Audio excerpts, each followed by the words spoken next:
মহাবিশ্বের সবকিছু চলছে একটা নিয়ম মাফিক,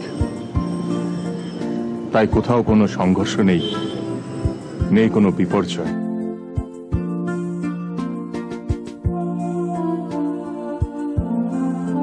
আচ্ছা, তোমার সংসার জীবন কেমন চলছে?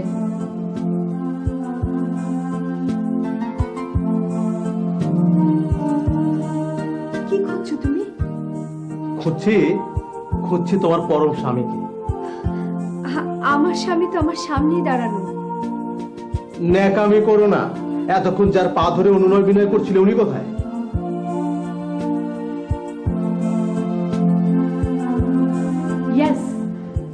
আমি এখন সেই জয়া চৌধুরী যার একটু সান্নিধ্য পাওয়ার জন্য তোমাদের এই সোসাইটির ভোগবাদী মানুষগুলো তাদের সঞ্চিত টাকা, বাড়ি, গাড়ি সবকিছু আমার পায়ে নজরানা দেয়।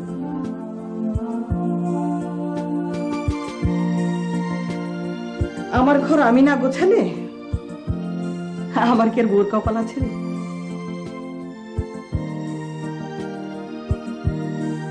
সেদিন কোথায় ছিল তোমার সেই সৎ সাহস, যেদিন আমাকে বিয়ে করার জন্য তোমার কাছে করজোড় করে প্রার্থনা করেছিলাম? সেদিন কোথায় ছিল তোমার সেই সৎ সাহস, যেদিন তোমার সামনে নিজের অনিচ্ছার সত্ত্বে এক অনাহত ব্যক্তির সাথে সংসার করতে বাধ্য হয়েছিলাম?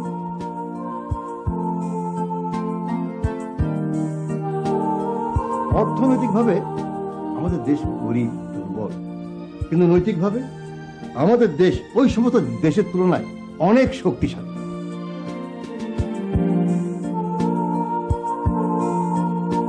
একটা কথা বলবো মিস জয়া? বলুন। ভুল যখন ভাঙলই তখন হার কখনো ভুলে যাবেন না।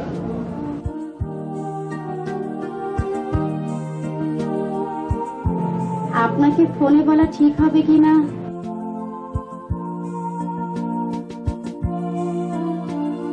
বিবি সাহেব, টেবিলে চা নাস্তা দিচ্ছি।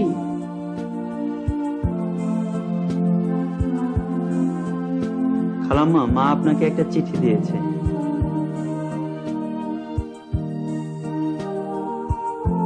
এবার বলুন, আমার নেক্সট কাজটার কত দূর?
তোরা? আসসালামু আলাইকুম। ওয়ালাইকুম আসসালাম। আয় ভিতরে আয়। অনেকদিন পরে এলি। বস। ভালো আছেন তো খালাম্মা? হ্যাঁ, আল্লাহ ভালো রেখেছে। তোরা ভালো আছিস তো? জি ভালো। তোর মা কেমন আছে? মা ভালো আছে খালাম্মা, মা আপনাকে একটা চিঠি দিয়েছে। দেখি।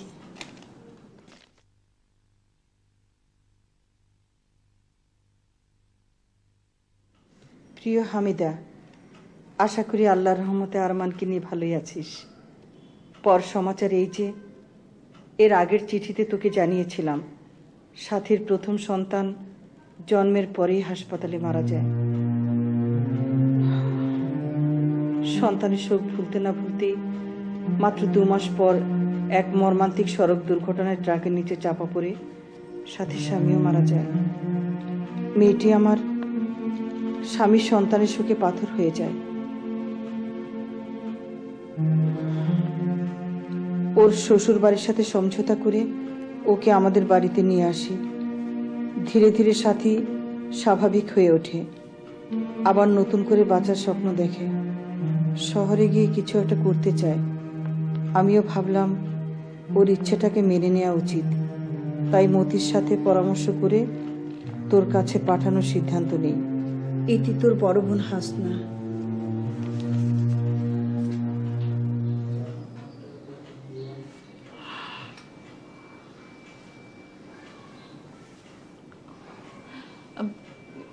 খালা, আরমান কোথায়?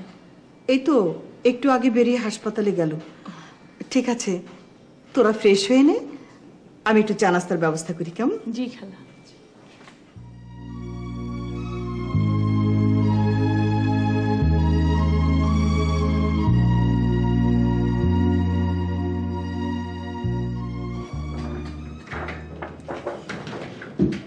হার্টের সিচুয়েশন নর্মাল মনে হচ্ছে আমার কাছে, ঠিক আছে। তারপরেও পেশেন্টের ব্লাড সুগারটা আমাদের আরেকবার দেখা উচিত। আমি ইনস্ট্রাকশনটা দিয়ে দিচ্ছি, আপনি এভাবে সেটা কালেক্ট করে নিন। সিস্টার, এর পরের বার যখন আসবি তোর মাকে নিয়ে আসিস, আর তোর মাকে খেয়াল রাখিস বাবা। ঠিক আছে, আসি আপু, আসি, ভালো থেকো।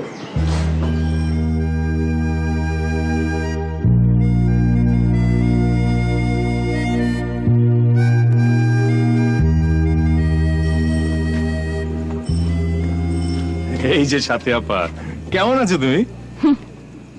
আমার আর থাকা, কোন রকম বেঁচে আছি। তুই কখন এলি?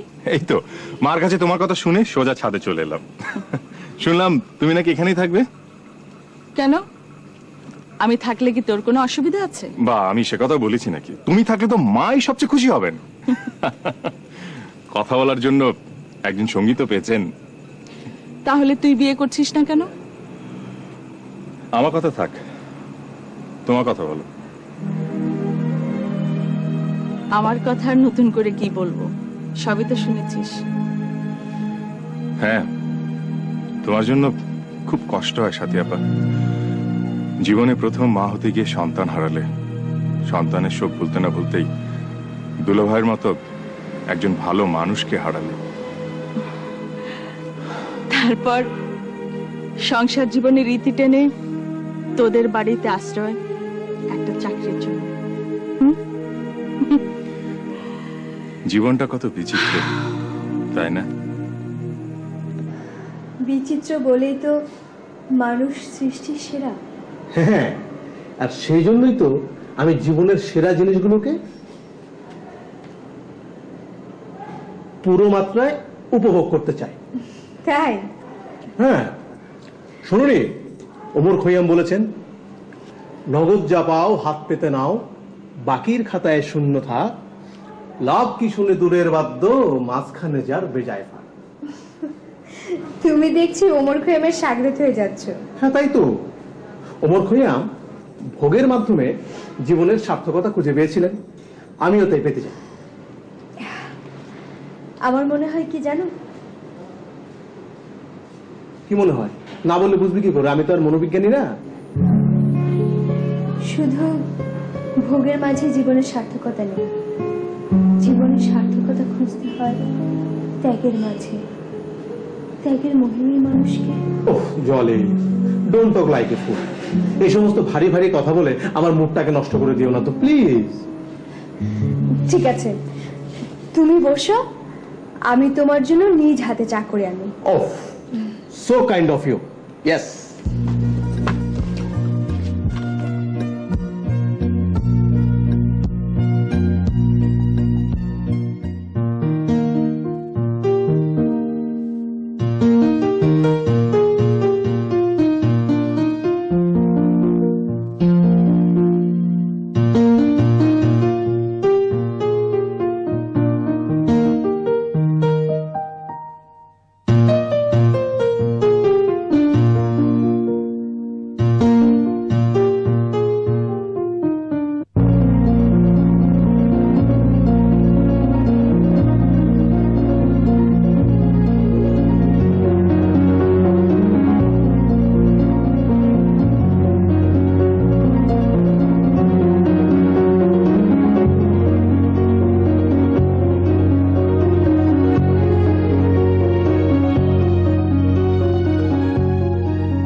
কতক্ষণ বয়ে থাকো?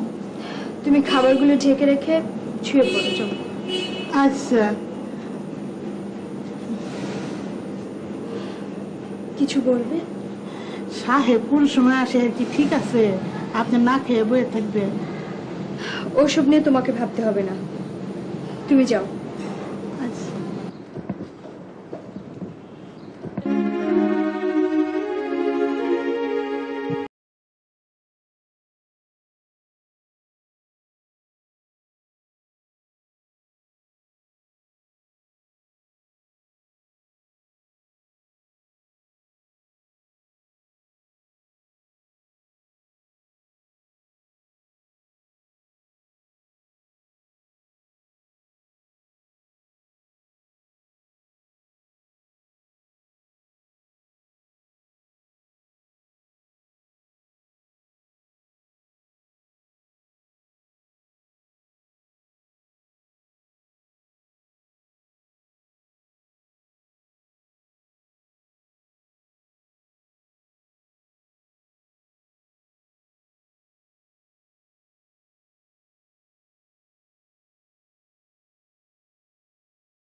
সাথে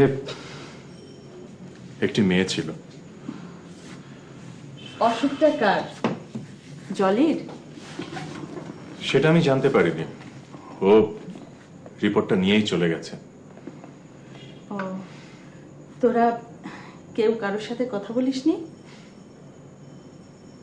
না, শুধু একজন আরেকজনের দিকে কিছুক্ষণ বোকার মতো তাকিয়েছিল। ও, সাথী আপা, আমার সবচেয়ে বড় কষ্টটা কি জানো? ওকে দেখে মনে হলো ও অনেক বদলে গেছে। যে আদর্শে জলিকে আমি তিল তিল করে করেছিলাম, সম্ভবত জলি তা বিসর্জন দিয়েছে। ওর স্বামী কি? ওর স্বামী একজন নিরেট ভোগবাদী মানুষ। তাহলে ওর স্বামী স্রোতে গা ভাসাতে গিয়েই কষ্টটা আমার সেখানেই। জানো সাথী আপা, একসময় আমরা দুজনে কত স্বপ্ন দেখতাম। হ্যাঁ, চোখ বন্ধ করে কি ভাবছো? ভাবছি না, স্বপ্ন দেখছি। আরে দিনে দুপুরে কেউ স্বপ্ন দেখে নাকি? রাতের স্বপ্ন কখনো সত্যি হয় না, কিন্তু দিনের স্বপ্নকে ইচ্ছে করলে সত্য পরিণত করা যায়। Are you sure? ইয়েস, তবে ইচ্ছেটা হতে হবে প্রচন্ড। আমারও কিন্তু একটা প্রচন্ড ইচ্ছে আছে। প্রচন্ড ইচ্ছে? হ্যাঁ, ঠিক ইচ্ছেও বলতে পারো, স্বপ্নও বলতে পারো। তা জনাব, আপনার স্বপ্ন বনাম ইচ্ছেটা কি জানতে পারি? অবশ্যই, কারণ তুমি ছাড়া সেই ইচ্ছে পূরণ হবার নয়। তাহলে এবার ইচ্ছেটা ব্যক্ত করে ফেলো। চলে যাব, তবু যতক্ষণ এ দেহে আছে প্রাণ, এ বিশ্বকে এ শিশুর বাসযোগ্য করে যাব আমি। নবজাতকের কাছে এ আমার দৃঢ় অঙ্গীকার। অবশেষে সব কাজ সেরে। কিন্তু সেই জলই আজ। আর মা? বলো। আমাকে একটা সত্যি কথা বলবি? সাথী আপা, আমি সবসময় সত্য বলার চেষ্টা করি। আমি জানি, কিন্তু তারপরও মানুষের জীবনে এমন কিছু সত্য থাকে যা শুধু নিজের হৃদয়ের আড়ালে লুকিয়ে থাকে, প্রকাশ পায় না। আমি জানি তুমি কি জানতে চাও। হ্যাঁ, আমি জানতে চাই, তুই কি জলিকে এখনো ভালোবাসি? হ্যাঁ, কিন্তু পেতে চাই না।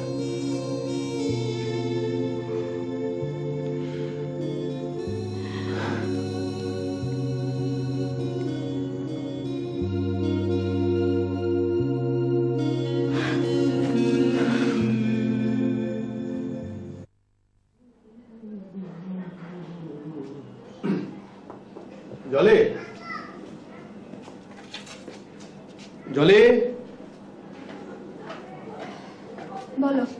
শোনো, আজ সন্ধ্যায় পার্টিতে যেতে হবে। সে তো তুমি প্রায়ই যাও। আজ তুমিও যাবে। আমাকে যেতে হবে? হ্যাঁ, কেন, কোনো আপত্তি আছে? তুমি তো জানো ওইসব হয়েছে আমার একদম ভালো লাগে না। বলো কি? সমাজের উঁচুতলার মানুষরা তো ক্লাব পার্টি এইসব নিয়ে মাতামারা থাকে।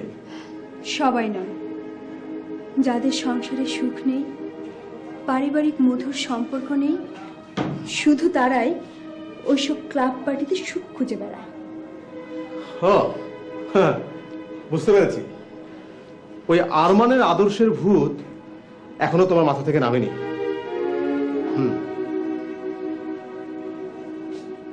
শোনো জলি,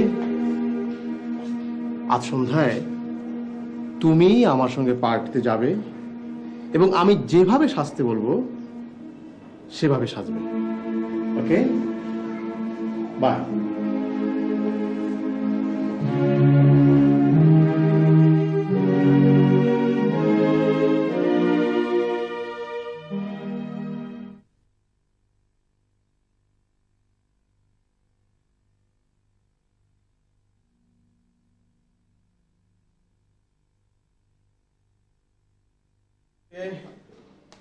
তাড়াতাড়ি দেখে আমাকে আবার ফিরিয়ে দিবে না?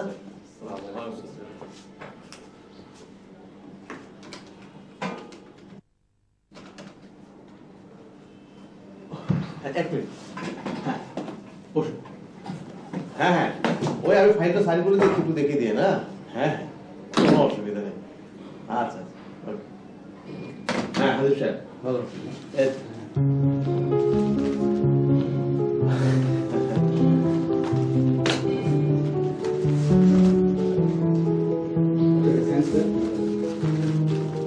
আপনার ফাইল তো রেডি করে রেখেছি, সাইনটা করতে বাকি।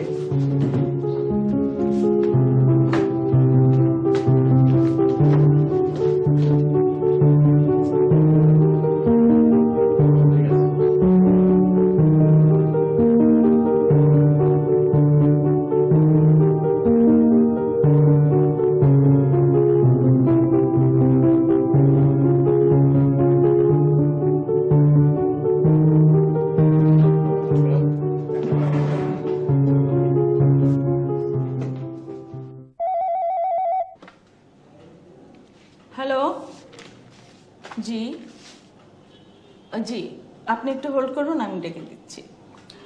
আরমান, আরমান, আরমান। হ্যাঁ সাথী আপা, তোর ফোন।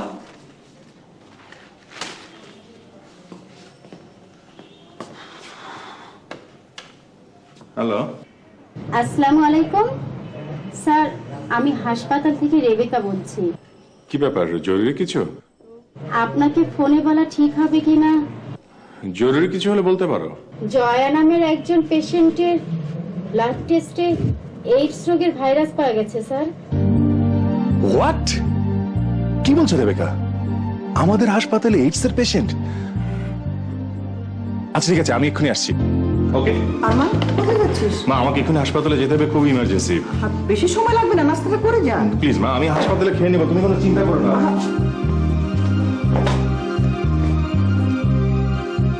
মরণ ব্যাধি এইডস।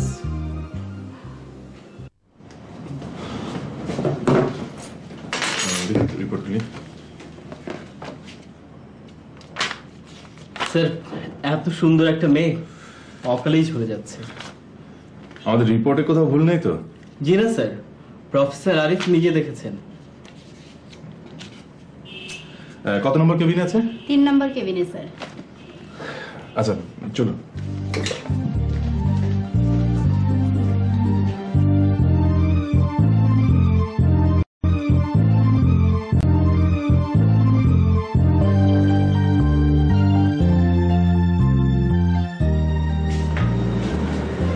শুনুন, ডাক্তার আসছেন।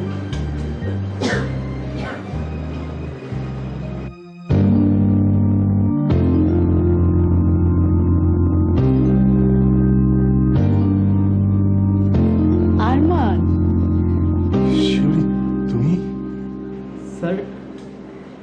ডাক্তার রূপন, আপনারা দুজন একটু আসুন, আমি পেশেন্টের সাথে একটু একা কথা বলতে চাই।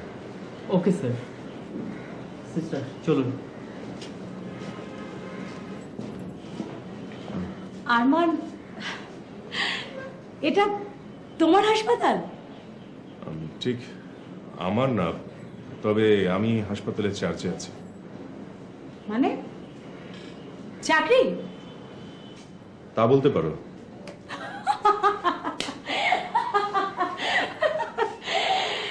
ঢাকা মেডিকেলের ব্রিলিয়েন্ট স্টুডেন্ট, দেশ সেবক, সমাজ সেবক আরমান চাকরি করছে।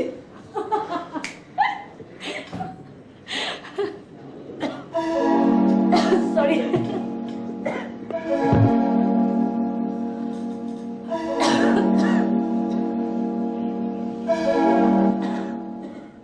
শিউলি? শিউলি নয়, আমি এখন জয়া, মিস জয়া চৌধুরী। জয়া চৌধুরী? ওটাই আমার প্রফেশনাল নেম। আমি এখন সেই জয়া চৌধুরী যার একটু সান্নিধ্য পাওয়ার জন্য তোমাদের এই সোসাইটির ভোগবাদী মানুষগুলো তাদের সঞ্চিত টাকা, গাড়ি, বাড়ি সব কিছু আমার পায়ে নজরানা দেয়। তাহলে বলতে হয় সুখের পায়রা এখন তোমার হাতের মুঠোয়। হ্যাঁ, কেন বিশ্বাস হচ্ছে না বুঝি?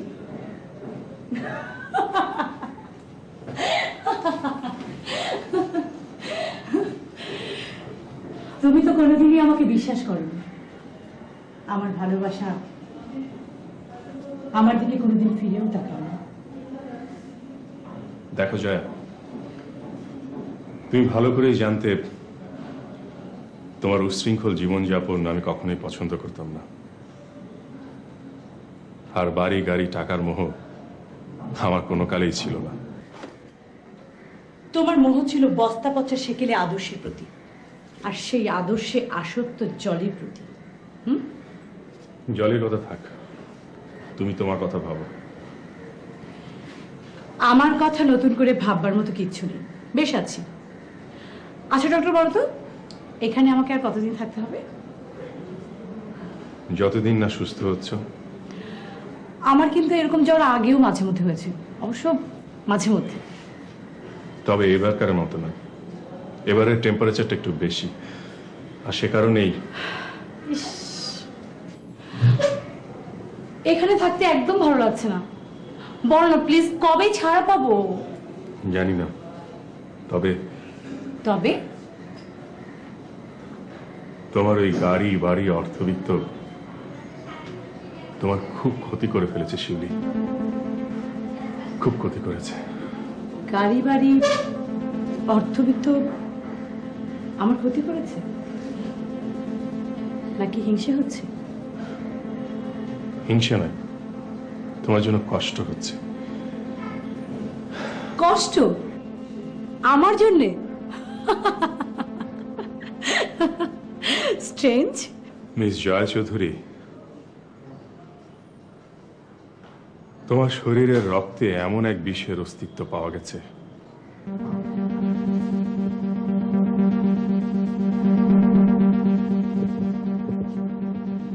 যার একমাত্র পরিণতি কি? মৃত্যু।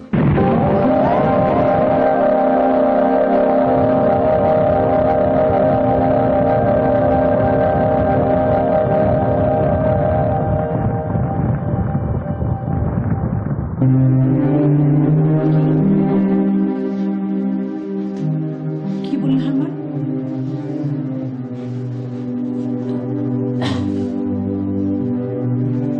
আমি আমি আমি মরে যাব? আমি আর বেশি দিন বাঁচবো না? হ্যাঁ, তাহলে হ্যাঁ, আমার এত গাড়ি বাড়ি ব্যাংক ব্যালেন্স এসব এসব কি হবে? এত সুন্দর পৃথিবী এসব সব সব মিথ্যে হয়ে যাবে।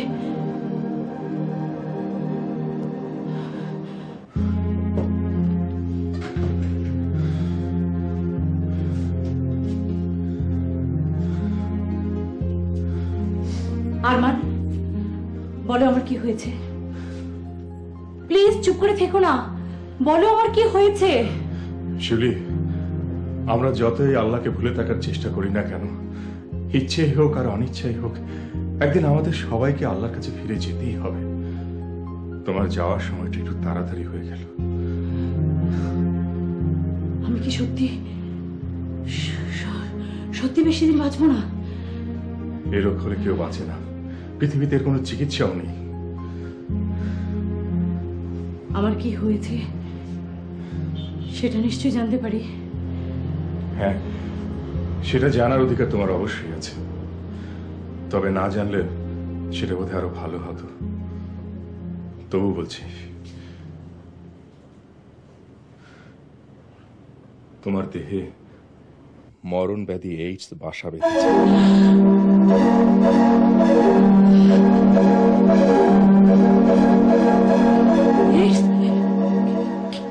কি বলছো?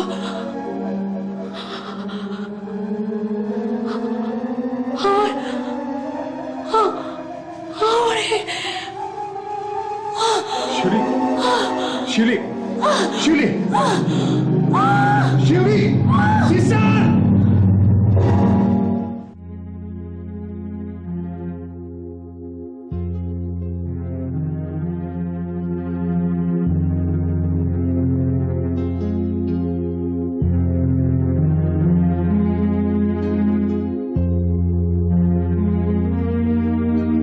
এখন কেমন লাগছে শিউলি?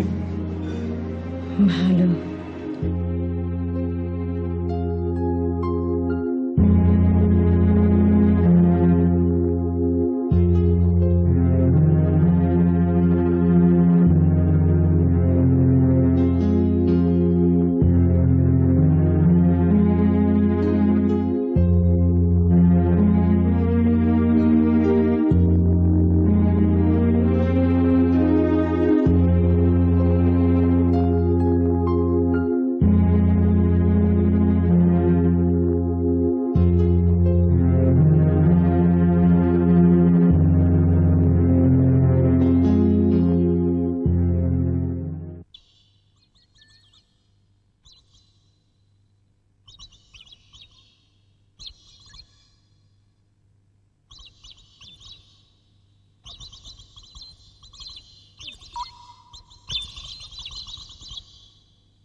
এইডস ঠেকাতে হবে।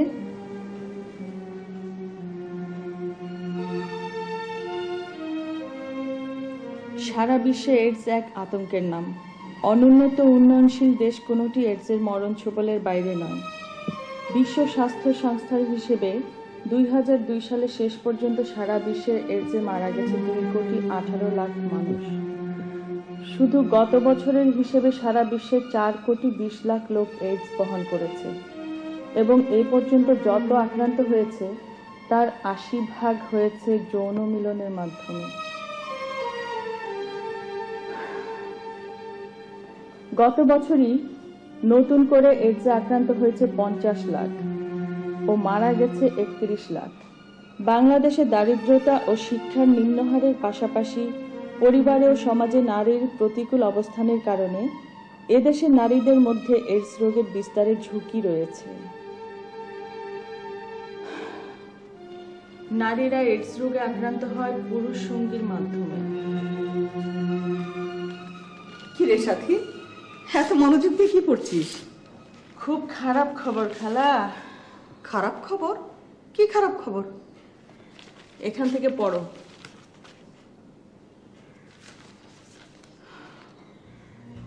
National AIDS and STD programme জানিয়েছে 2002 সালের 31 ডিসেম্বর পর্যন্ত বাংলাদেশে এইচআইভি বহনকারীর সংখ্যা 248 জন। এদের মধ্যে এইডসে আক্রান্ত হয়েছে 26 জন, মারা গেছে 20 জন।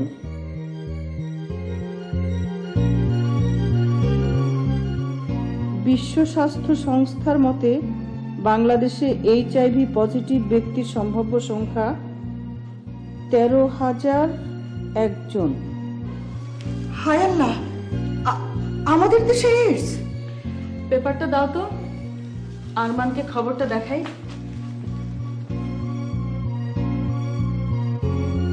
আল্লাহই জানে এটা আবার কোন পাপের শাস্তি।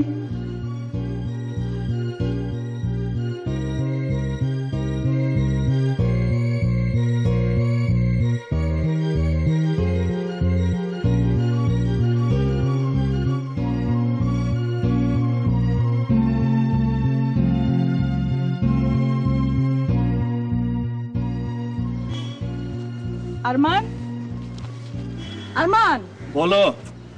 আরে তুই এক্সারসাইজ বন্ধ না করলে বলতে পারছি না তো। এক্সারসাইজ করো, আমি তোমার কথা শুনতে পারবো, কান খোলা আছে। বিষয়টা কানের নয়, চোখের। কি ব্যাপার? এই দেখ, এদিকটা পড়ে দেখ। এইডস ঠেকাতে হবে, গুরুত্বপূর্ণ খবর। আমি এক্ষুনি খবরটা পড়ছি। সাদিয়াপা, তুমি প্লিজ আমার জন্য 1 কাপ চা করে পাঠাও না। ঠিক আছে, তুই এই গুরুত্বপূর্ণ খবরটা পড়ছিস শুধুমাত্র এই জন্য আমি নিজের হাতে তোর জন্য 1 কাপ চা বানিয়ে নিয়ে আসছি। Thank you so much.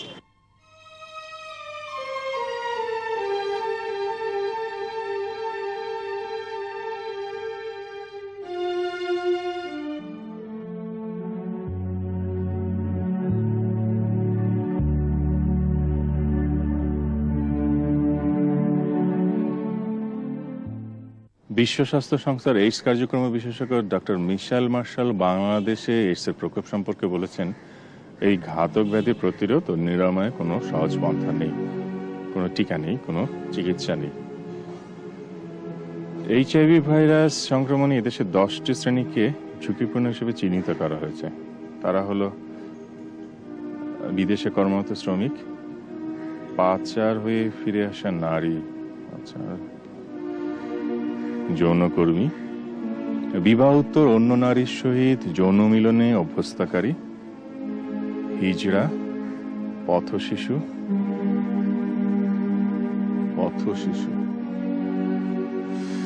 পেশাদার রক্তদাতা, পুরুষ সমকামী, সূচের সাহায্যে মাদকদ্রব্য ব্যবহারকারী এবং ট্রাক ড্রাইভার। আশ্চর্য, এত দ্রুত আমাদের দেশে এইডস ছড়িয়ে পড়ছে। কিরে, এত গম্ভীর হয়ে গেলি যে? নে ধর, চা খা।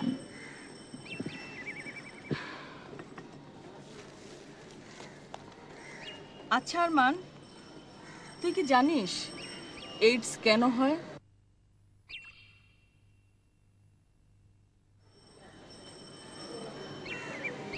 জানি।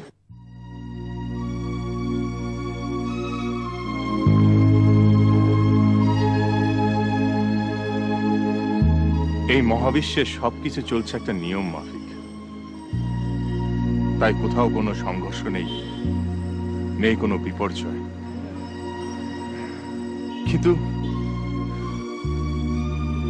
সমস্যা হচ্ছে মানুষকে নিয়ে।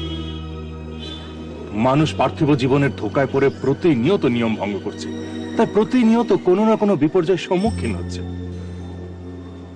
এইডস এমন একটি বিপর্যয়ের ফল। তুই কি বলতে চাচ্ছিস এইডস মানুষেরই? হ্যাঁ, এইডস এর জন্য মানুষ নিজেই দায়ী। মানুষ যদি স্রষ্টার নিয়ম মাফিক পবিত্র বৈবাহিক জীবনযাপন করত, তাহলে তো এইডস এর মতো মরণ ব্যাধি সৃষ্টি হতো না। আল্লাহ তো বলেই দিয়েছে, জলে স্থলে যত বিপর্যয় সব মানুষের হাতের কামাই। তার মানে তুই বলতে চাচ্ছিস এইডস এর মূল কারণ হলো বৈবাহিক সম্পর্ক ছাড়া নারী পুরুষের মিলিত হওয়া? পত্রিকার রিপোর্ট দেখেও বোঝো না?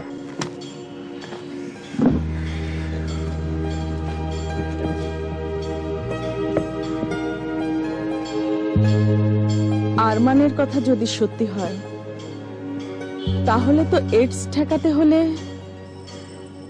জেনা ব্যভিচার ঠেকাতে হবে।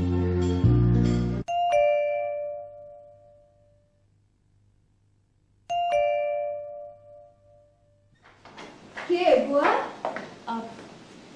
আসসালামু আলাইকুম। ওয়ালাইকুম আসসালাম।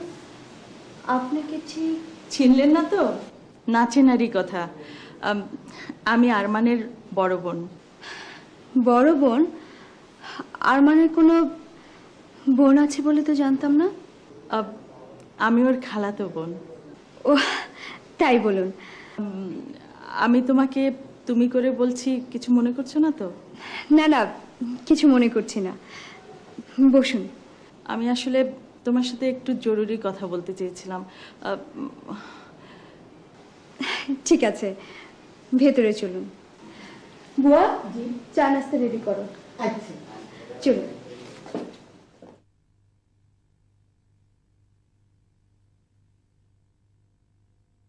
প্লিজ। এসবের আর কি দরকার ছিল হাজির সাহেব? আছে আছে, দরকার আছে। আপনার জন্যই তো আমার লাখ 5 টাকা লাভ হলো।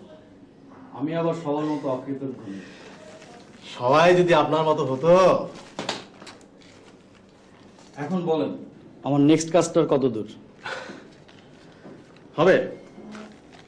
আমি এমন ব্যবস্থা করব যাতে কাজটা আপনি পেয়ে যান। আফটার অল আমি অকৃতজ্ঞ নই। আরমানের কাছে শুনলাম তুমি নাকি ওর হাসপাতালে গিয়েছিলে। ওটা যে আরমানের হাসপাতাল আমি জানতাম না। তাই? হ্যাঁ। আচ্ছা, তোমার সংসার জীবন কেমন চলছে? এটা জানার জন্য কি আরমান আপনাকে পাঠিয়েছে? যদি বলি তাই। আরমানকে বলবেন আমার কথা ভাবাটা এখন ওর জন্য পাপ। ভুল বললে জলি। কারো কল্যাণ কামনা করা পাপ হতে পারে না। আরমান এখনো তোমার কল্যাণ কামনা করে। তাই? এক সময় তো তোমরা দুজনে মিলে অনেক স্বপ্ন দেখতে। কি দেখতে না? হ্যাঁ দেখতাম। দেশ গড়ার স্বপ্ন দেখতাম, দুঃখী মানুষের পাশে দাঁড়াবার স্বপ্ন দেখতাম। কিছুদিন আগে পত্রিকায় একটা এইডস নিয়ে লেখা রিপোর্ট দেখেছো? কোন রিপোর্টটা? ওই যে এইডস ঠেকাতে হবে শিরোনাম। হ্যাঁ, তুমি ঠিকই ধরেছো। এই এইডস ঠেকানোর জন্য আমি একটি সংগঠন করতে চাই, স্বেচ্ছাসেবী সংগঠন। আপনার উদ্যোগটা সত্যি মহৎ। তুমি যদি তাই মনে করে থাকো, তাহলে এই কাজের জন্য আমি তোমাকে আমার পাশে চাই। দেশের কাজ করব এমন একটা ইচ্ছে আমার সবসময় ছিল, কিন্তু বিয়ের পর। তুমি সংসারের কাজ সেরেও সমাজের জন্য কিছু করতে পারো। আমাকে একটু সময় দিতে হবে, ওর সাথে কথা বলে। অবশ্যই, তুমি তোমার স্বামীর অনুমতি নিয়েই কাজ করবে। বিবি সাহেব, টেবিলে চা নাস্তা দিচ্ছি। চলুন। চল।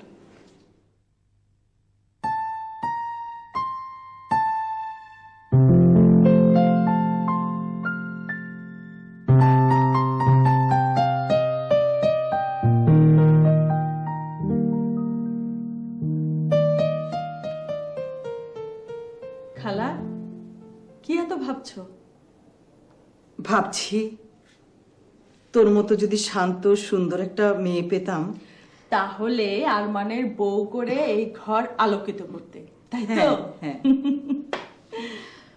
আমি তো অনেক মেয়েই দেখেছি, কিন্তু আচ্ছা, তুই তো মেয়েদের সংগঠন করেছিস, অনেক মেয়ের সাথে তোর জানাশোনা আছে। দেখ না, ওর মধ্যে থেকে আরমানের জন্য যদি একটা মেয়ে পাওয়া যায়। আমি না হয় মেয়ে দেখে দিলাম, কিন্তু তোমার ছেলে বিয়ে করবে কিনা সেটা আগে জেনে নাও। তুই আগে তো মেয়ে দেখ, তারপর আরমানের ব্যাপারটা আমি দেখব। ঠিক আছে।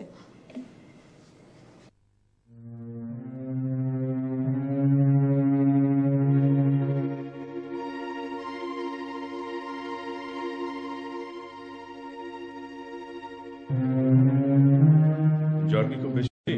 103 স্যার। ওষুধ ঠিক মতো খাচ্ছে? জি, ঠিকমতো খাচ্ছি। শিউলি, বল। তোমাকে কিছু কথা বলা দরকার। তুমি নিশ্চয় চাইবে না তোমার এই রোগ অন্যের দেহে ছড়াক। তা চাইবো কেন? আমার ভুলের শাস্তি আমি পাচ্ছি, এই শাস্তি অন্য কারোর সঙ্গে শেয়ার করতে চাই না। এক্স্যাক্টলি, আমি ঠিক এই কথাটাই তোমাকে বলতে চাচ্ছি। কতগুলো বিষয় সম্পর্কে তোমাকে খুব সতর্ক থাকতে হবে। সিস্টার তোমাকে সেই বিষয়গুলি সম্পর্কে জানাবে, ঠিক আছে? সিস্টার, প্লিজ আপনি আমার রুমে আসুন।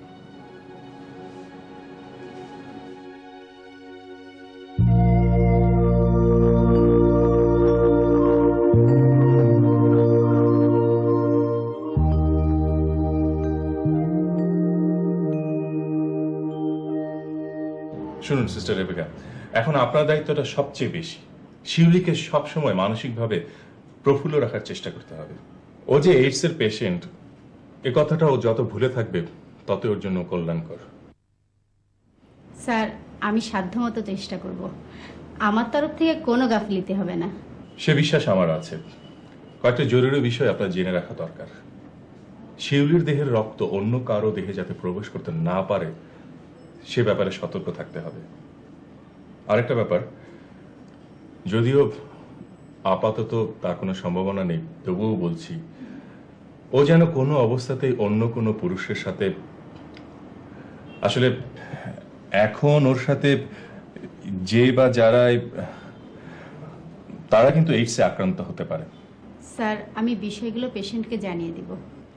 শুধু জানিয়ে রাখলেও হবে না, আপনাকেও সাবধান থাকতে হবে।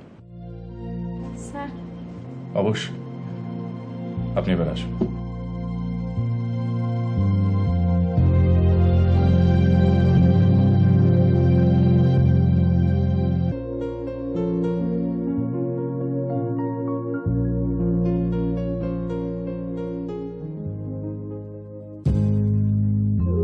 তুমি?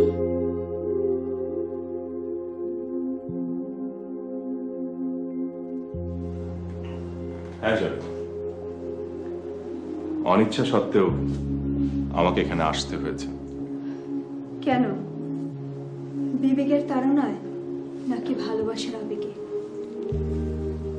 বিবেক দিয়ে কখনো ভালোবাসা হয় না জলি। ভালোবাসা হলো আবেগের গোলাপ। বিবেক না পারে সে গোলাপ ফোটাতে, না পারে তার মর্যাদা দিতে।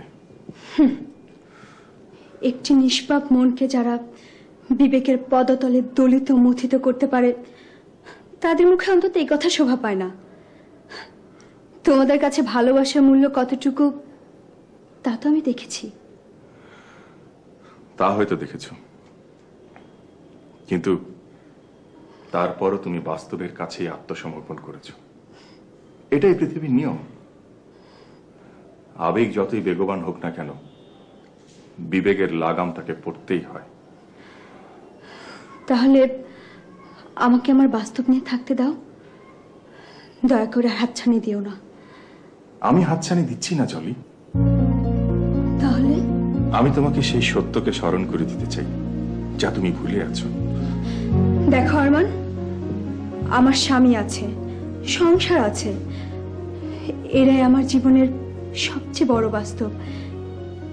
এর বাইরে আমি কিছু জানি না, জানতে চাইও না। তুমি জানতে না চাইলেও তোমাকে জানতেই হবে জলি। কিন্তু কেন? কারণ তোমার সংসার তোমার মৃত্যু ঠেকাতে পারবে না, তোমার স্বামী তোমার কবরে যাবে না। আরমান, তুমি আমার কথাগুলো তোমার কাছে তিক্ত মনে হলো, মানুষের জন্য এর চেয়ে বড় সত্য আর নেই জলি। আরমান, তুমি কি আমাকে... না জলি না, তোমার স্বামী সংসার ত্যাগ করে আমার কাছে চলে আসো এটা আমি চাইনি, চাইতে পারি না। তাহলে তাহলে তুমি কি চাও বলো? চুপ করে আছো কেন? আমি চাই তোমার সংসার যেন তোমার মৃত্যুর কথা ভুলিয়ে রাখতে না পারে, তোমার স্বামী যেন তোমার জাহান্নামের ইন্ধন না হয়। আরমান, আমার স্বামীর সংসার সম্পর্কে এই ধরনের কটূক্তি করার ধৃষ্টতা তোমার কি করে হলো? এটা ধৃষ্টতা নয় জলি, এটা সত্য বলার সৎ সাহস। সৎ সাহসের বড়াই তোমাকে মানায় না। জলি, সেদিন কোথায় ছিল তোমার সেই সৎ সাহস, যেদিন আমাকে বিয়ে করার জন্য তোমার কাছে করজোড় করে প্রার্থনা করেছিলাম? সেদিন কোথায় ছিল তোমার সেই সৎ সাহস, যেদিন তোমার সামনে নিজের অনিচ্ছা সত্ত্বে এক অনাহত ব্যক্তির সাথে সংসার পাততে বাধ্য হয়েছিলাম? চুপ করে আছো কেন? জবাব দাও। জলি, তুমি জানতে তখন আমার... তোমার ক্যারিয়ার বিল্ড আপের সময়, বিয়ে করার সময় কোথায়? সেদিন সাহস করে বিয়ের সিদ্ধান্ত নিয়ে বলে আজ আমি... কিন্তু তুমি সেই আদর্শ থেকে সরে আসবে কেন? সেদিনের তুমি আর আজকের তুমি, তুমি অনেক বদলে গেছো জলি, অনেক অনেক। যাক সেসব কথা, আমি তোমাকে একটা জরুরি বিষয় জানাতে এসেছিলাম। বলো, কি জানাতে চাও? শিউলির কথা তোমার মনে আছে? কোন শিউলি? তোমার আমার মাঝে যে শিউলি? হ্যাঁ, সেই শিউলি। সেই শিউলি এখন আমার হাসপাতালে। কি হয়েছে শিউলির? মরণ ব্যাধি, এইডস। কি বলছো আরমান? হ্যাঁ। শিউলি এইডসে আক্রান্ত? হ্যাঁ জলি, ও আর কয়দিনই বা বাঁচবে বলো? যদি পারো ওকে একবার দেখে এসো। ও এখন বড্ড একা, বড্ড একা। আসি।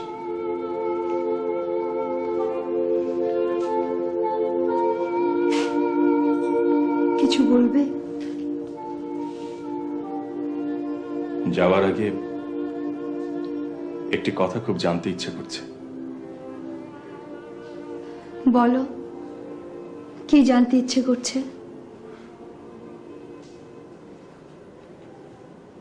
জলি, তুমি কি ভালো আছো?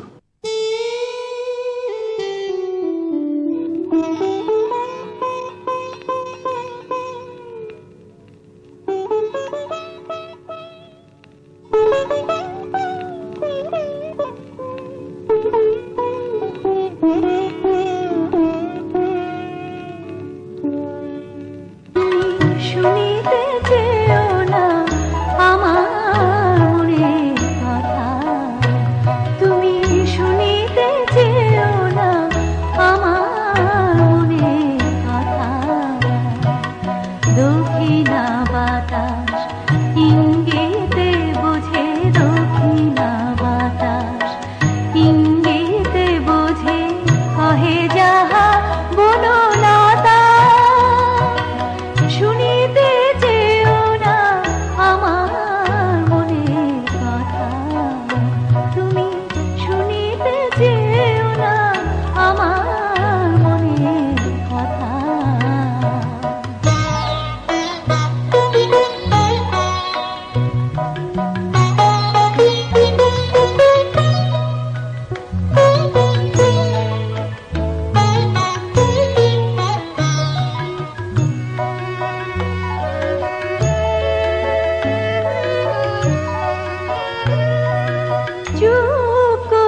তোমার হুকুম পালনে আমি গাফিল ছিলাম।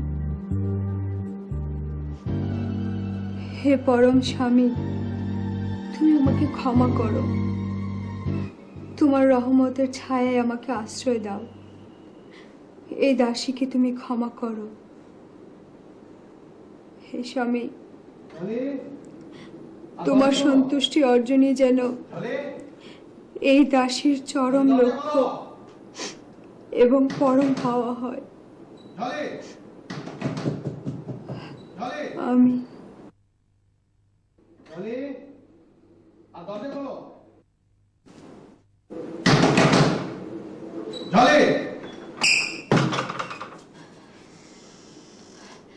কি খুঁজছো তুমি?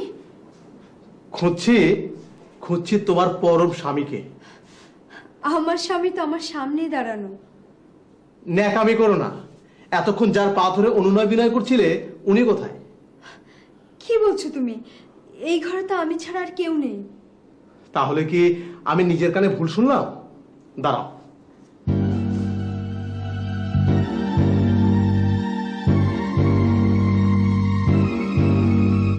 গেল কোথায়? কি বলছো তুমি? ছি, তোমার মন এত নীচ। জলি!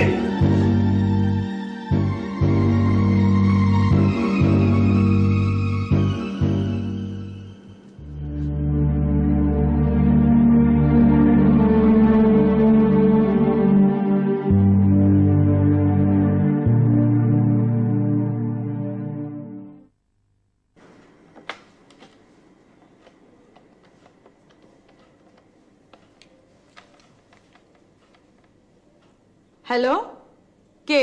পলি? আমি সাথী বলছি। হ্যাঁ হ্যাঁ, ঢাকা থেকে। কবে এসেছি? এই তো মাস 4 হবে। সরি, একদম সময় পাইনি রে। আচ্ছা তুই বল, কেমন আছিস? আচ্ছা আচ্ছা, ভালো আছিস জেনে খুব ভালো লাগছে। আচ্ছা, তুই তো এখন অনেক ফ্রি থাকিস, তাই না? তোর সময় কাটে কি করে? টিভি দেখে?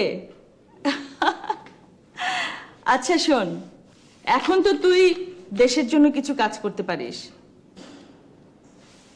কিভাবে? শোন, তুই সংসারে থেকেও কিন্তু কাজ করতে পারিস। হ্যাঁ হ্যাঁ, এইডস প্রতিরোধে সচেতন নারী সমাজের ব্যানারে আমরাও কাজ করছি। রুক্সিও আমাদের সাথে কাজ করছে। শোন, তুই তোর পরিবার, তোর প্রতিবেশী, তোর আত্মীয় পরিজন সবার সাথে যোগাযোগ কর, তাদেরকে সচেতন করে তোল। শোন, আমরা সবাই যদি আমাদের আত্মীয় স্বজনকে সচেতন করে তুলি তাহলে তো গোটা দেশটাই সচেতন হলো, নাকি? আচ্ছা ঠিক আছে, আমি একসময় তোর বাসায় আসবো। রাখি, খোদা হাফেজ। আমি কোথায় আছি তা বলা যাবে না। আমাকে খুঁজে লাভ নেই, আর কখনোই পাওয়া যাবে না। বললাম তো, আমি আর এখনো শুনি।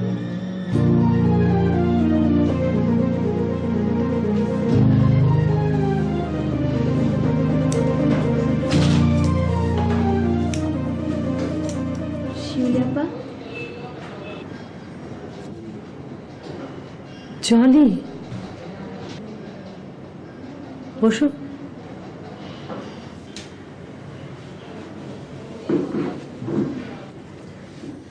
কেমন আছো? দেখতেই তো পাচ্ছ, মানুষ মরে গিয়ে বেঁচে যায়, আর আমি বেঁচে থেকেও মরে গেছি রে। তুমি তো বেশ বুদ্ধিমতী ছিলে। বুদ্ধি? জানো, আদর্শহীন বুদ্ধি মানুষের পতনই ঘটায়। সেই তো বুঝলি। কলেজ ভার্সিটিতে তোমরা যখন বোঝাতে তখন বুঝিনি, এই তো। আমি এখন একা একা কি ভাবি জানো?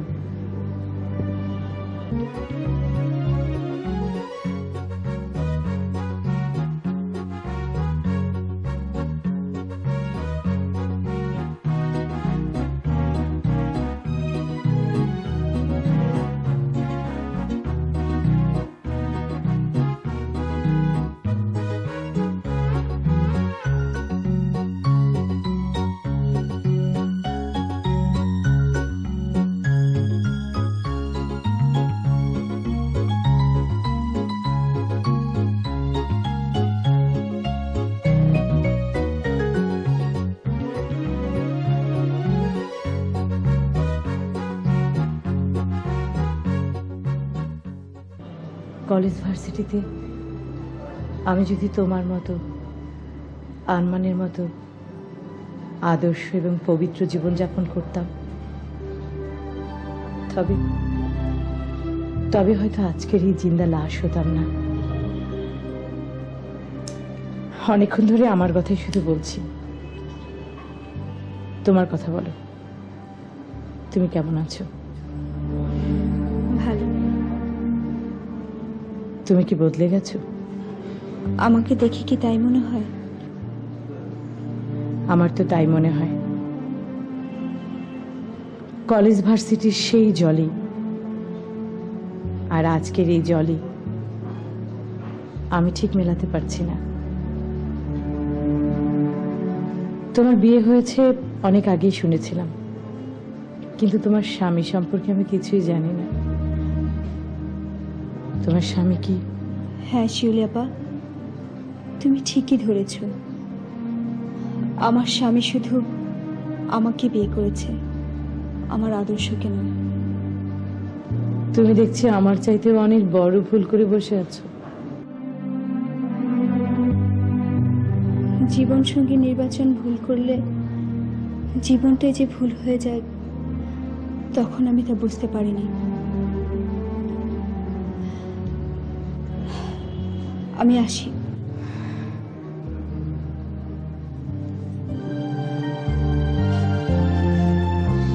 আবার আসবো।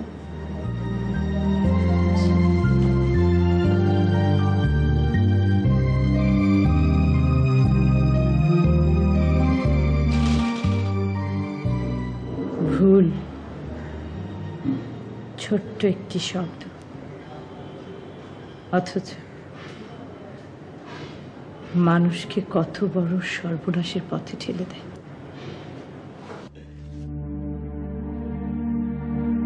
তুমি দেখছি আমার চাইতেও অনেক বড় ভুল করে বসে আছো।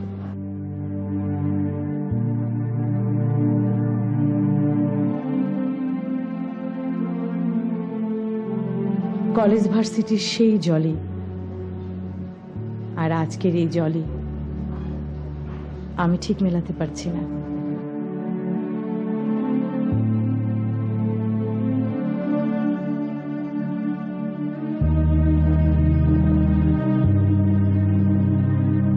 তোমার সংসার তোমার মৃত্যু ঠেকাতে পারবে না, তোমার স্বামী তোমার কবরে যাবে না।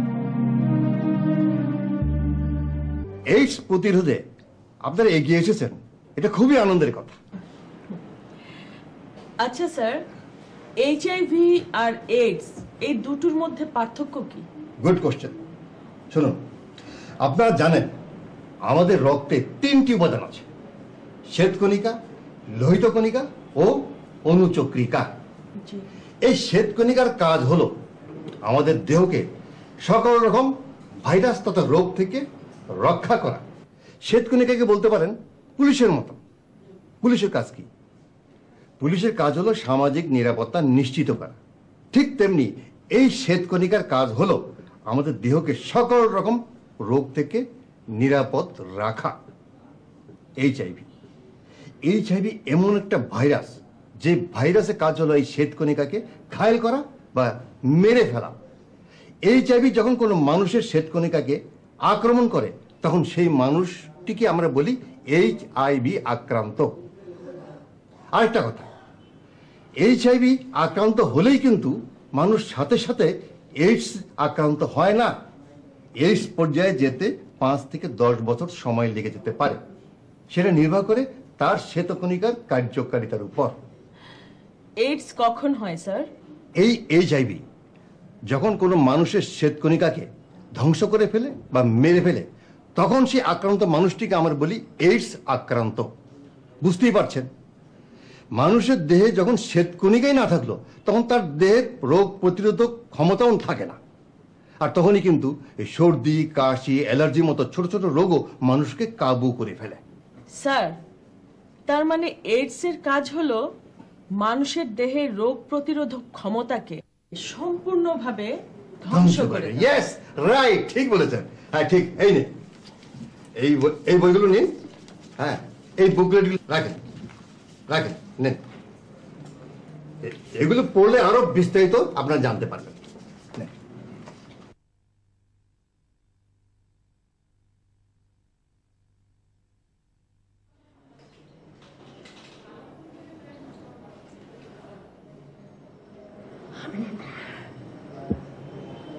আমি সেই তো মনোজাত করলেন। হ্যাঁ ডক্টর, বড্ড অবেলায় ভুল ভাঙল। তবুও ভালো, ভুল তো ভাঙলো। একটা কথা বলবো মিস জয়া? বলুন। ভুল যখন ভাঙলই তখন হার কখনো ভুলে যাবেন না। কাকে? কিছুদিন পর যার কাছে ফিরে যাবেন সে আল্লাহকে।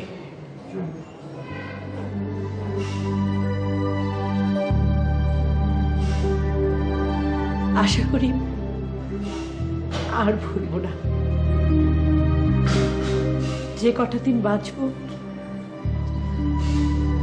তার ইবাদতে মশগুল থাকবো ইনশাআল্লাহ।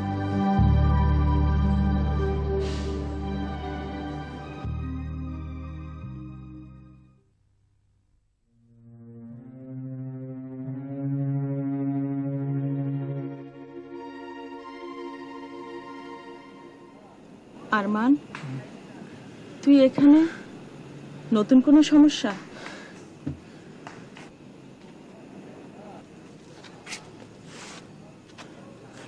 সাথী আপা, আমার চোখের সামনে শিউলি শেষ হয়ে যাচ্ছে, অথচ আমি কিছুই করতে পারছি না।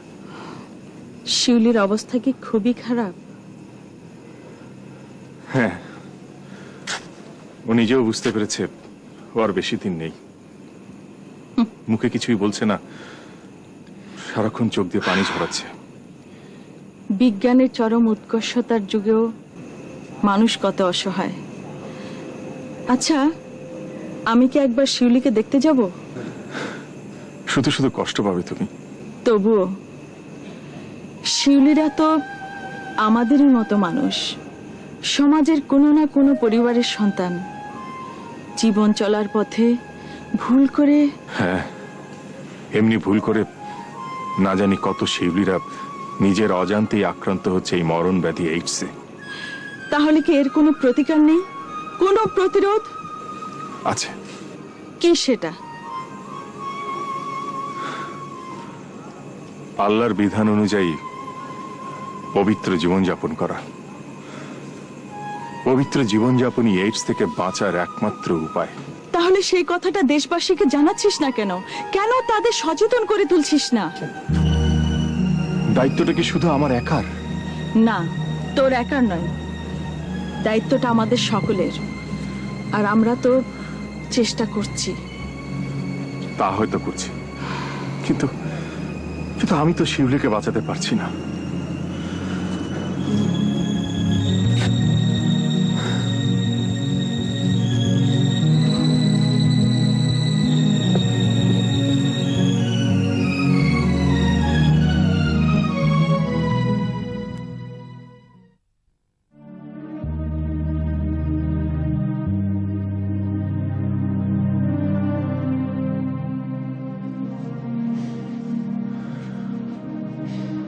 শিউলি,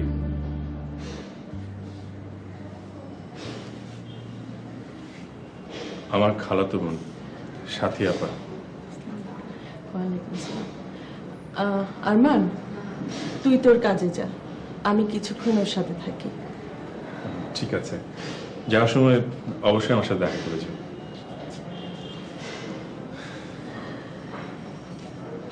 আপনি বসবেন?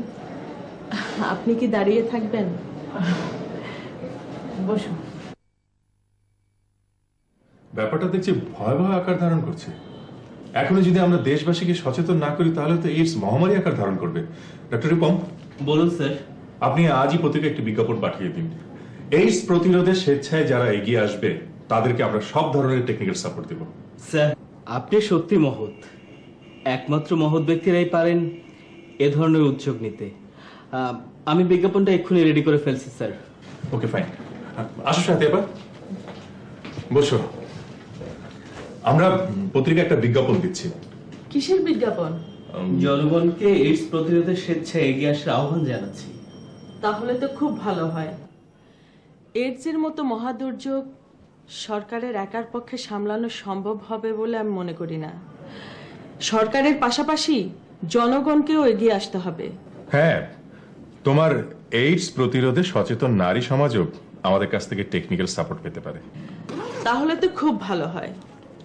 আচ্ছা, আজ তাহলে আসি, আমাকে আবার এগুলো বিলি করতে হবে। আসি। ওকে স্যার, আমিও তাহলে উঠি, বিজ্ঞাপনটা রেডি করে ফেলি। ঠিক আছে, যা। আসছি।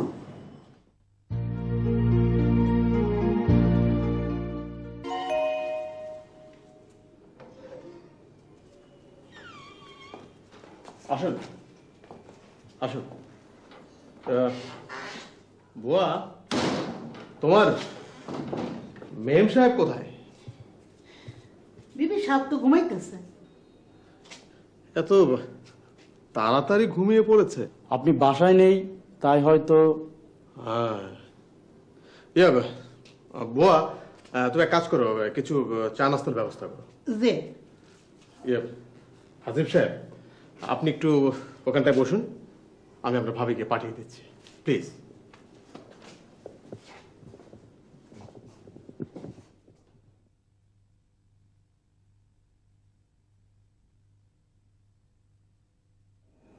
জলে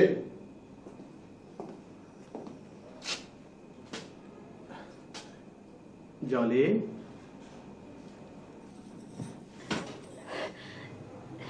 তুমি এসেছো?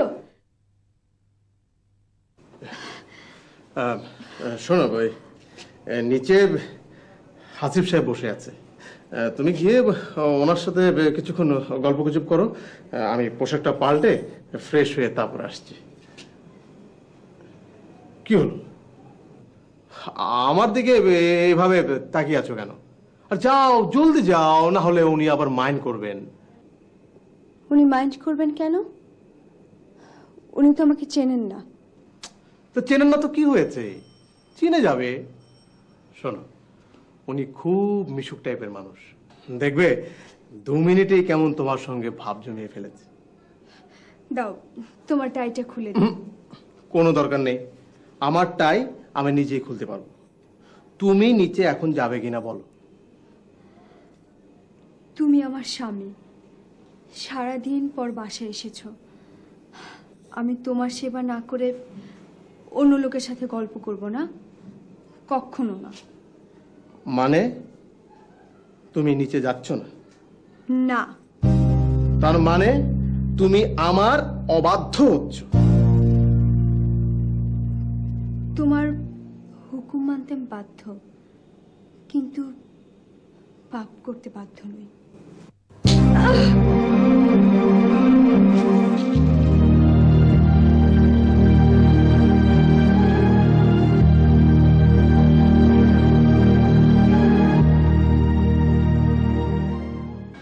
আমার পোস্টারটা কি হয়ে গেছে? ফ্রেমটা যেন খুব সুন্দর হয়।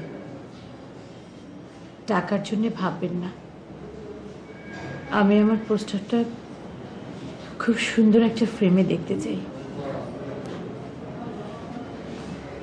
কালই কিন্তু দেবেন। শুনুন, আমার হাতে সময় খুব কম।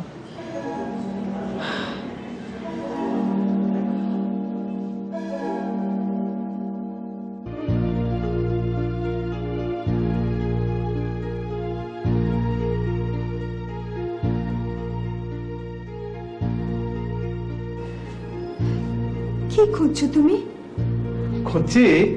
খুঁজছি তোমার পরম স্বামীকে। আমার স্বামী? আমার স্বামী তো আমার সামনে দাঁড়ানো।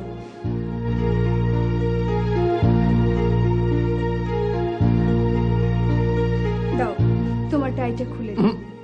কোনো দরকার নেই, আমার টাই আমি নিজেই খুলতে পারবো। তুমি নিচে এখন যাবে কিনা বলো।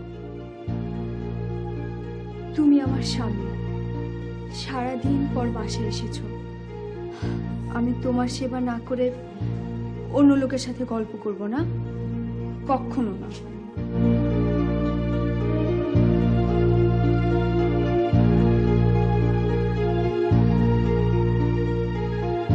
তোমার হুকুম মানতে বাধ্য, কিন্তু পাপ করতে বাধ্য নই।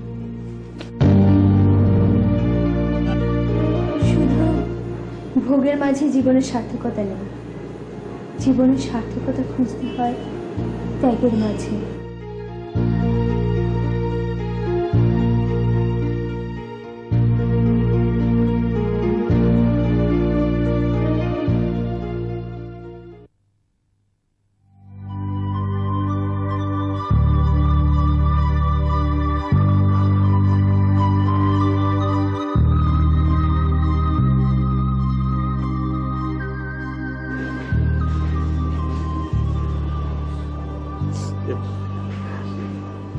জলি,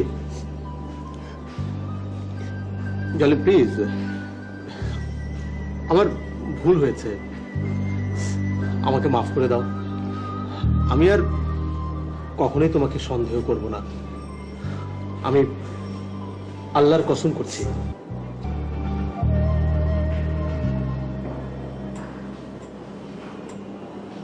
তুমি তুমি কার নামে কসম করলে?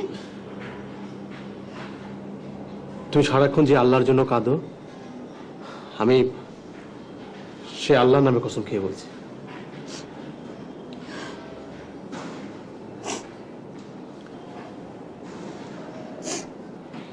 হাবিব, স্বামীর সন্দেহ সতী নারীর জন্য যে কত পীড়াদায়ক তা যদি তুমি বুঝতে।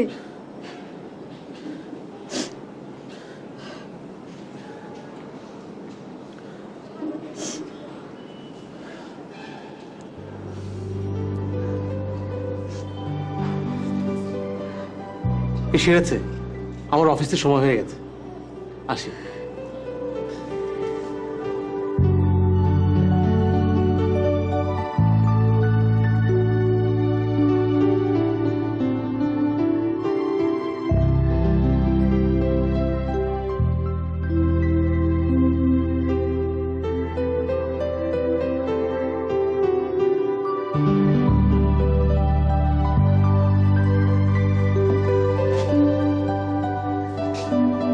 আজ খুব তাড়াতাড়ি বাসায় ফিরবো।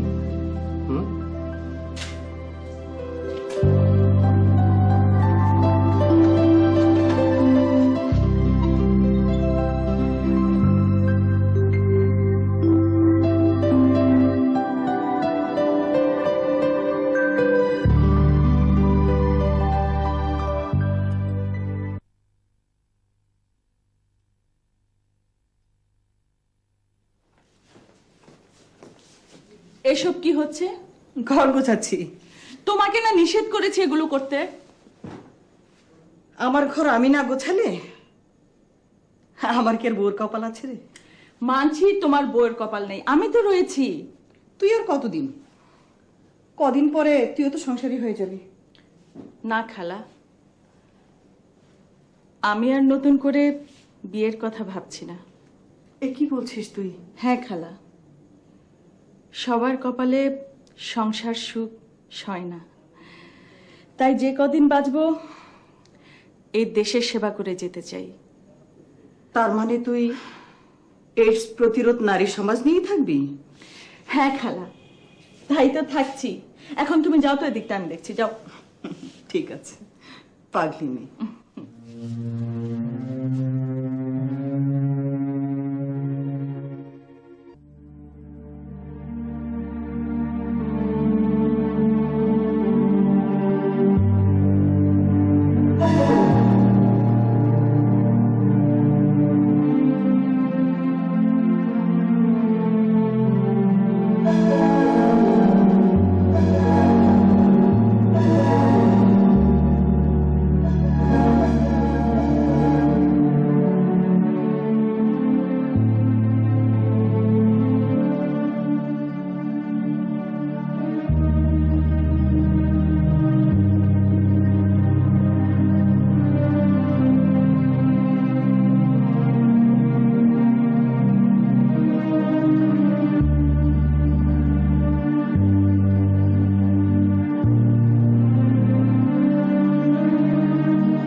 বুঝলে আরমান, এইডস আমাদের দেশে এক ভয়াবহ মহামারী রূপ ধারণ করতে পারে। এইডস রোগীদের যেমন বেঁচে থাকার কোনো উপায় নেই, তেমনি চিকিৎসারও কোনো সুযোগ নেই।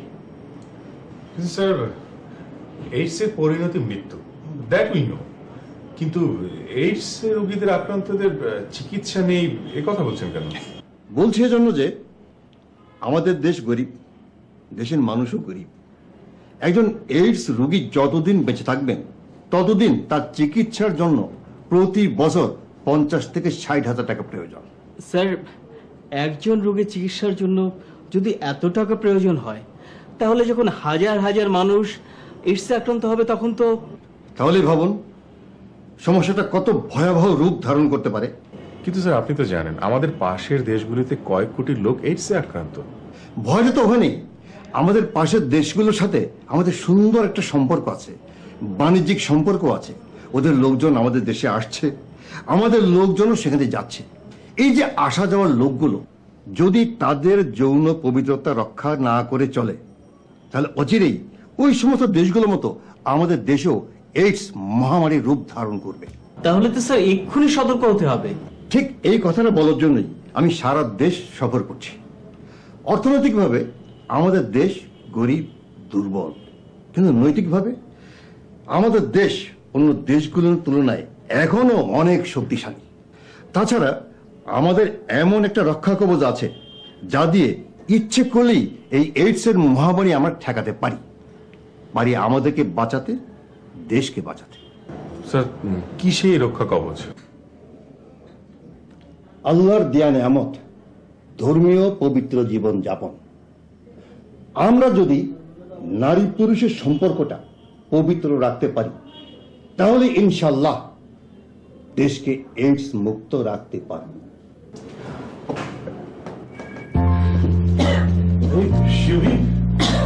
তুমি এখানে? আমি তোমাকে একটা জিনিস দিতে চাই, নেবে? অবশ্যই নেব। তুমি দেবে, আমরা কেন নেব না? না, কি এটা? এখনই খুলো না, আগে তোমার সিটের পিছনে ঝুলিয়ে দাও, তারপর প্রফেসর সাহেব এটার উন্মোচন করবে।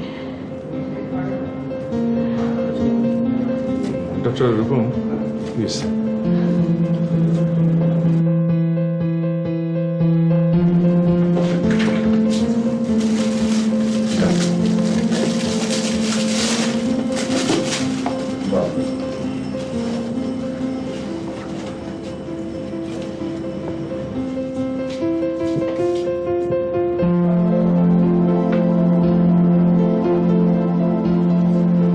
Good, very good, you are really great.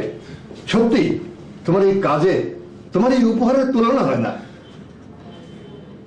আমি আরো একটা কাজ করতে চাই স্যার। বলো মা, কি কাজ করতে চাও? আমার সঞ্চিত সব সম্পদ আমি আপনার কাছে দিয়ে যেতে চাই।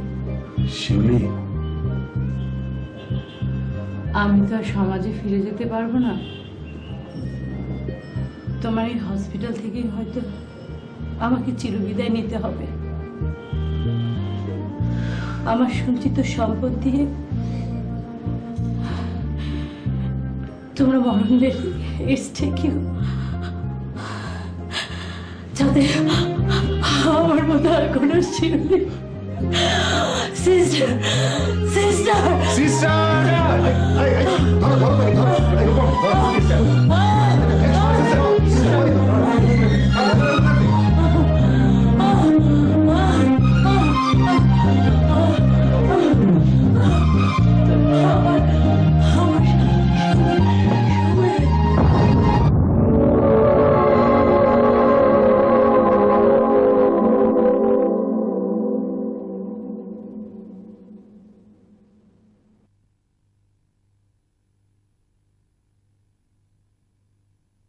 ইন্না লিল্লাহি ওয়া ইন্না ইলাইহি রাজিউন।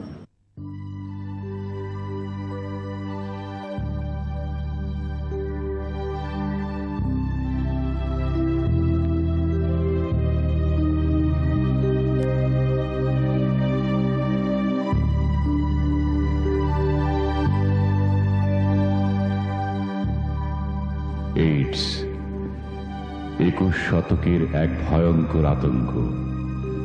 এইডস এমন এক মরণ ব্যাধি যার কোনো চিকিৎসা নেই। এইডসের পরিণতি মৃত্যু। এইডসের মূল কারণ অবৈধ যৌন মিলন। আসুন আমরা অবৈধ যৌনাচারের বিরুদ্ধে সামাজিক প্রতিরোধ গড়ে তুলি। এইডস থেকে নিজে বাঁচি, দেশকে বাঁচাই, বাঁচাই আমাদের ভবিষ্যৎ প্রজন্মকে।